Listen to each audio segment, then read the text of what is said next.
Eto na nga mga chong, marami tayong basketball updates. Barangay Ginebra, masusubukan agad ang bagong rebuild na lineup. David Murrell, may sama nga ba ng loob sa Barangay Ginebra? Napakaikli nga lang ng naging stint nitong si David Murrell para sa Barangay Ginebra. Nagtagal nga lang ito ng isang komberensya. Ayon nga sa mga source, ay short-term contract lang talaga ang binigay ng Barangay Ginebra Management dito kay David Murrell at hindi na nga ito nabigyan ng contract extension dahil kailangan ng Ginebra na magbawas ng mga players dahil maraming ang nadagdag sa kanilang kupunan, magbabalik pa yung mga injured players. Sa naganap na PBA Media Day ay mismong si Coach Tim Cone na ang nagkumpirma na nirelease nila si David Murrell. Kung matatandaan nyo mga chong, nakuha ito ng Barangay Ginebra matapos bitawan ng Magnolia Hotshots sa unrestricted free agency. Ang dahilan nga talaga kung bakit ito kinuha noon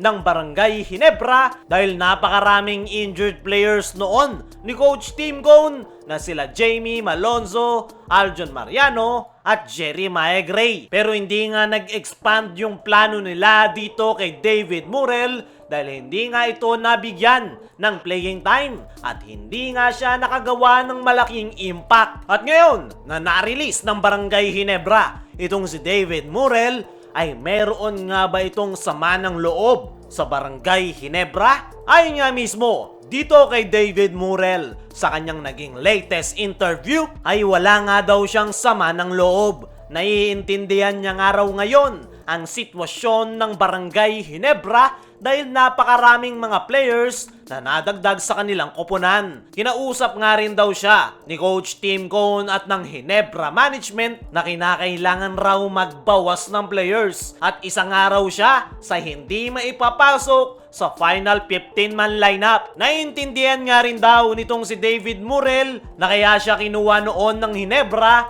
ay dahil napakaraming injured players. Wala nga raw kay Coach Tim at sa coaching staff ang problema, kundi ang sinisisi niya nga ay ang kanyang sarili dahil hindi niya nga daw nailabas yung kanyang performance noong nangangailangan ang Barangay Ginebra ng reinforcement players. Pag-aamin pa nitong si David Murrell ay malungkot nga raw siya sa nangyari. Gusto niya pa nga raw sanang manatili sa Barangay Ginebra dahil iba nga raw yung kanilang samahan. Hindi nga daw trabaho ang turingan nila sa isa't isa kundi isang pamilya. Kaya naman, nalulungkot nga raw itong si David Murrell ngayong wala na siya sa Barangay Ginebra. Sa ngayon nga mga chong, ay balik sa unrestricted free agency itong si David Murrell ngayong nirelease na ito ng Barangay Ginebra. At hindi nga rin natin masisisi si Coach Tim at ang management patungkol sa naging desisyon nila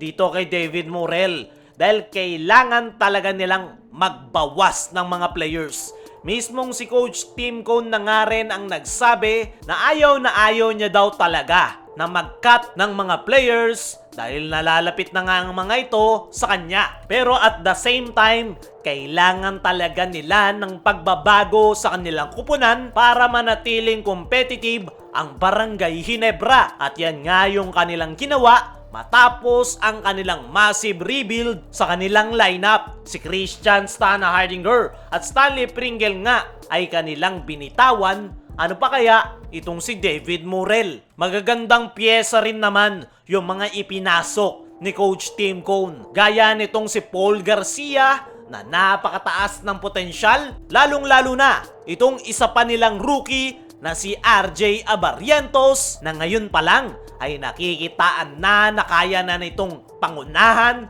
ang Barangay Ginebra. Sana lang talaga mga chong ay merong kumuhang kupunan dito kay David Murrell na nangangailangan ng kanyang serbisyo dahil sayang talaga ang kanyang talent. Speaking of Barangay Ginebra, biyahe nga agad sila panorte para sa kanilang opening sa paparating na Governors Cup. Wala pang inilalabas na game schedule ang PBA maliban na lang sa isang out-of-town game kung saan magsasalpukan ang Barangay Ginebra kontra sa palabang Rain or Shine, Elasto Painters. Sa August 24 nga yan at yan ang magiging debut game ng Barangay Ginebra ngayong Governors Cup at dyan nga masusubukan yung kanilang bagong rebuild na lineup at ang pinaka-aabangan nga ay itong mga bagong Ginebra players na sila Stephen Holt, Isaac Go, lalong-lalo na itong si RJ Abarrientos na sinasabi nilang generational talent. Ayon naman sa mga trusted source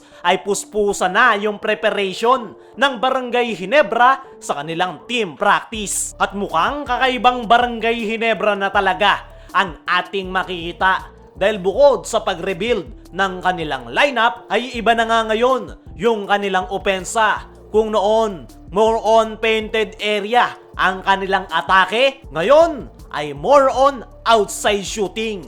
Yan nga yung tinututukan ngayon ng Barangay Ginebra sa kanilang team practice. Dahil mukhang gusto nga ni Coach Tim Cone na i-adapt yung kanyang mga natutunan sa nakalipas na Olympic qualifying tournament na European plays na more on outside shooting. At sa kasalukuyang lineup ng Ginebra ay mukhang yan talaga ang kanilang gagamitin dahil kulang nga sila sa front court position at para mapunan ang butas na yan ay kailangan talaga nilang idaan sa bilis at outside shooting. At hindi na nga problema yan ng Barangay Ginebra dahil lahat ng mga bagong nadagdag sa kanilang kupunan ay merong magandang outside shooting. At makikita nga natin kung uubra yung pagbabagong nangyaring yan sa Barangay Ginebra sa kanilang magiging debut game kontra Rain or Shine Elasto Painters sa Ilocos.